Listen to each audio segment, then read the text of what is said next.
আপনারা কি তখন ইতিমধ্যে জানতে পেরেছিলেন? এটা বোঝা যায়, আমাদের তো স্টাডি এইটা। আমি সেনাবাহিনীতে ঢোকার আগে আমি জানি তো এদের ইতিহাসটা কি। সেনাবাহিনীতে ঢুকে আমার প্রথম চাকরি হয়েছে হিল ট্র্যাক্সে। তো হিল ট্র্যাক্সে কী করছে, ভারত হচ্ছে সবচাইতে বড় সন্ত্রাসী দেশ। তারা শান্তি বাহিনী নামে একটা বাহিনী গঠন করে তাদের খাওয়া থাকা শেল্টার তারপর অস্ত্র ট্রেনিং সবই দিয়ে ভিতরে আমাদের সাথে যুদ্ধ করছে। আমাদের কত অফিসার সৈনিক মারা গেছে, এই ইন্ডিয়াগুলো করছে। তো ওগুলোর সাথে তো প্রথমে চাকরির প্রথম 3 বছরই তো আমার পার্বত্য চট্টগ্রামে। ওই যে হাসিন দেখেন, আমরা কিন্তু একসাথে আমার কোর্সমেট সে, আমরা কিন্তু পোস্টিং প্রথমেই হয়েছে হিল ট্র্যাক্সে। এবং হিল ট্র্যাক্সে পোস্টিং আমি ইচ্ছা করে নিছি। হিল ট্র্যাক্সে পোস্টিং নেওয়ার জন্য যারা যে পোস্টিং করে তার বাসায় গেছি আমি, যাই বলছি যে আমাকে পার্বত্য চট্টগ্রাম পোস্টিং। আপনি একজন সেনা কর্মকর্তা, এত কিছু ফেস করেছেন জীবনে, এত কিছু দেখেছেন, আপনাকেও গুমের শিকার হতে হয়েছিল। ঠিক কি হয়েছিল আসলে, কিভাবে গুমের শিকার হয়েছিলেন এবং কোন জায়গা থেকে আপনাকে নিয়ে গিয়েছিল, কি কারণে, সেটা যদি একটু বলেন। আচ্ছা, গুম তো এটা আরও পরের কথা। এখানে ধারাবাহিকভাবে যেতে গেলে যেটা একটু বলে তারপরে যাই, সেটা হলো যে এই যে তার সাথে আমার এই ঘটনাটা ঘটলো, এরপরে তো আমি তাকে বললাম, ওনাকে বললাম যে এখন আর তাহলে সময় নষ্ট করার দরকার নাই, যেহেতু আপনি কিছুই করতে পারবেন না, go and being prime minister, আমরা প্রাইম মিনিস্টারের সাথে কথা বলবো, আপনি যান।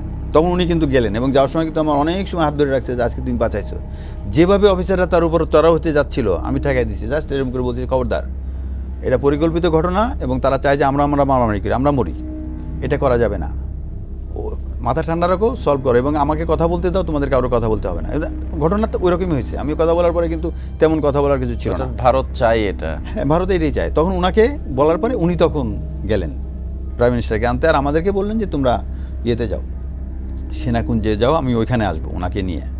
আর যাওয়ার আগে উনি এই আলোচনা অ্যাভয়েড করার জন্য বলতেছিলেন যে 3-4 ডেড বডি আসছে, জানাজা হবে, চলো আমরা সেন্ট্রাল মস্কে যাই। তখন আমি ওনাকে থামাইলাম যে স্যার, পৃথিবীর শ্রেষ্ঠ মানব, ওনার ডেড বডি 3 দিন ছিল মাটিতে, ইয়ে হয় নাই, ওনার কবর দেওয়া হয় নাই।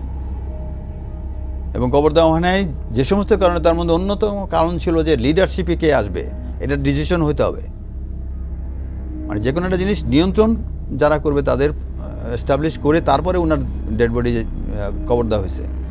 এখানে আপনি 3 জন আসছে, আপনি সেখানে যাবেন, জানাজা ইম্পর্টেন্ট হয়ে গেলো, তো ফজরে কিফায়া, যে কোনো লোক যদি করে আমাদের পক্ষ থেকে হয়ে যাবে, আপনার যাওয়া দরকার নেই তো এখানে। আপনি এইগুলো কথা বলেন। তারপরে যাই হোক সে গেছে, তারপর আপনার প্রধানমন্ত্রীর সাথে তো এরপরে তো উনি গেল, উনি তারপর আমরা অপেক্ষা করতে থাকলাম সেনাকুঞ্জে। উনি পরে অনেক সন্ধ্যার দিকে মনে ফেরত এসে বললো যে উনি তো আজকে আসতেন না, উনি ব্যস্ত, উনি কালকে আসবেন। তোমরা একটা কাজ করো, তোমরা এই যা যা পয়েন্ট আছে সব লেখো, এবং অনেকেরই একই ধরনের পয়েন্ট থাকবে। তো আমরা তখন ওই লেখার ব্যাপারে যে একটা কয়েকজন অফিসার কাজ করলো, তার মধ্যে আমিও ছিলাম। আমরা সেনা সদরে রাত 12টা-1টা পর্যন্ত এটা করলাম। 35টা বা 31 বা 35টা পয়েন্ট হলো সোজা, মানে প্রশ্ন, এগুলো কী কী প্রশ্ন প্রাইম মিনিস্টারকে করা হবে। তো এগুলো আমরা লিখলাম, লিখে এটা চলে গেল, প্রাইম মিনিস্টারের কাছে গেল, এটা সেনাপ্রধানের কাছে গেল, বিভিন্ন জায়গায় চলে গেল। আমরা যারা লিখলাম আমাদেরকেও একটা করে কপি দেওয়া হলো এবং সিলেক্ট করা হলো যে এখানে আরও কথা বলবে, প্রত্যেক র্যাঙ্কেরই একজন করে কথা বলবে, কিন্তু মেজর র্যাঙ্কে কোনো লোক পাওয়া যাচ্ছিল না। তো তারপরে আমি ভলেন্টিয়ার হলাম যে কিছু লোক না পাওয়া গেলে আমি বলবো, তো আমাকেও দেওয়া হলো। কিন্তু বলা হলো যে কালকে সকালবেলা তোমরা সেনাকুঞ্জে আসার পরে বলে দেওয়া হবে কয় নম্বর পয়েন্ট কে বলবে। আচ্ছা, এইটা বলে আমরা তো চলে গেলাম।